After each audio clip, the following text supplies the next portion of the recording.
All right, I've got a question. Regarding the sort of action that you can take against genocide, how do you not take a reactive sort of, like, how can you take action without being reactive? Like, what signs do you have to look for in order to I guess catch it before it happens? Preemptive. Yes. Exactly. Am I wild? Mm-hmm. Yeah, I wanted to say a word about this before I decide I'll reserve it for now, I suppose. Not that I prompted you for this question. You promised I would plant you. It worries me very much to think about, because I talked about the intersection of totalitarian regime and exterminationist tactics. It disturbs me very much to think that something that's been a nightmare since I was a kid, an apocalyptic government getting hold of an apocalyptic weapon, is in our immediate future, perhaps twice. One with the Iranian supreme leader theocracy, and the other with the North Korean dear leader theocracy. Both of these are imminent. In the North Korean case, it's already happened. They do have possession of weapons of mass destruction. And this was allowed just to happen with us watching as passive spectators. Concerns me very much. Even if they only want these weapons for intimidation purposes, for strategic ambiguity, for blackmail, which is actually my suspicion, it nonetheless means that by acquiring them, they've negated international law, especially with Iran. They signed solemn undertakings with the UN, with the European Union, with the International Atomic Energy Authority, with a number of other negotiating partners, swearing that they weren't using their nuclear facilities for weapons purposes. If that turns out to have been a lie, which I think it has done, it means international law has been totally negated. And it means, furthermore, that from then on, we have to make nice to this regime. We have to be polite to it. We have to say, okay, now we live partly in your world. And I find that thought completely unbearable. So I think it should have been said already. It actually has been said by the UN, by the EU, by the IAEA, and by every candidate for the presidency of this country. Under no circumstances will the Iranian theocracy acquire thermonuclear weapons, or nuclear weapons, as we more exact. But that turns out to have been an empty thing to have said. So you can file it with so many other pointless remarks made about Rwanda, about Serbia, about Kurdistan, until finally we only did the right thing when there was absolutely nothing else we could do. Why don't we just go right down the road and we'll go that way next time. But you had 3 Ps. I'll throw 4 Ps at you. But it's a framework for preemptive, preventive policy making.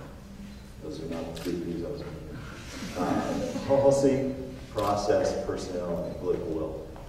You got to get the policy right. In other words, you got to seed the existing national security strategy and all the other elements of the infrastructure of our foreign policy deliberation, the basis of our foreign policy deliberation, with statements and pronouncements, at least in words, and then have to be, of course, followed by deeds through the other 3 Ps, saying that preventing genocide, preventing human rights crimes, large-scale human rights crimes, is in the national interest of the United States. And we're seeing that. We saw that beginning in the last couple of years of the Bush administration. We're seeing it intensify during this administration. And then process, creating the, putting people in place, creating the positions and the processes within the United States government to continuously look at these questions of the warning signs of human rights, warning signs and humanitarian warning signs, to maximize prevention opportunities. So you have to have those processes in place, meeting on a regular basis in the context of interagency working groups, just as you do on individual countries like Iran or North Korea. And I worked in the National Security Council and realized that policy can be driven or not by virtue of how you organize internally government strategy. And so the processes are important. Then there is personnel.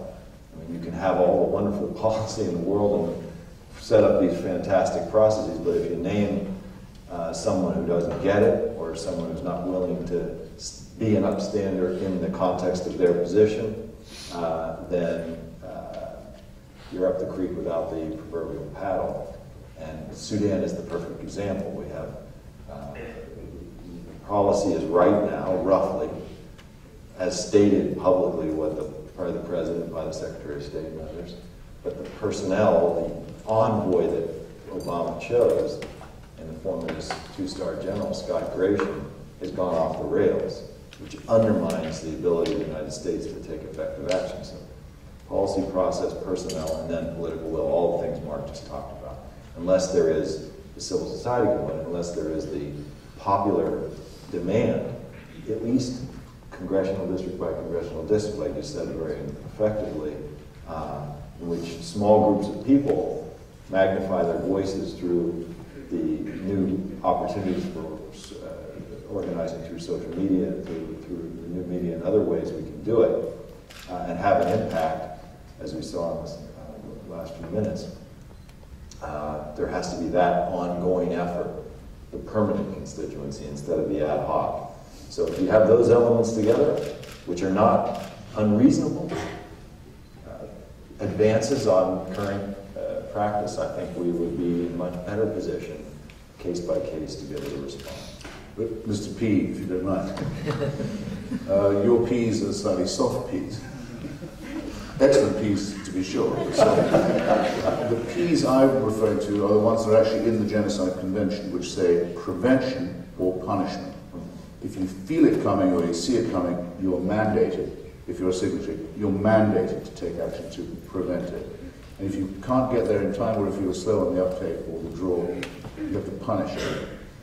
Prevention and punishment, these are the things. Now, we have two totalitarian regimes led by maniacal ideologies, which in several cases actually have exterminationist elements to them. We know what the Supreme Leader of Iran thinks about the Jews. We know what the Supreme Leader, the dear leader of North Korea, thinks about, for example, the Japanese. We have been warned. We can either prevent it or punish it, or we can just be peed on.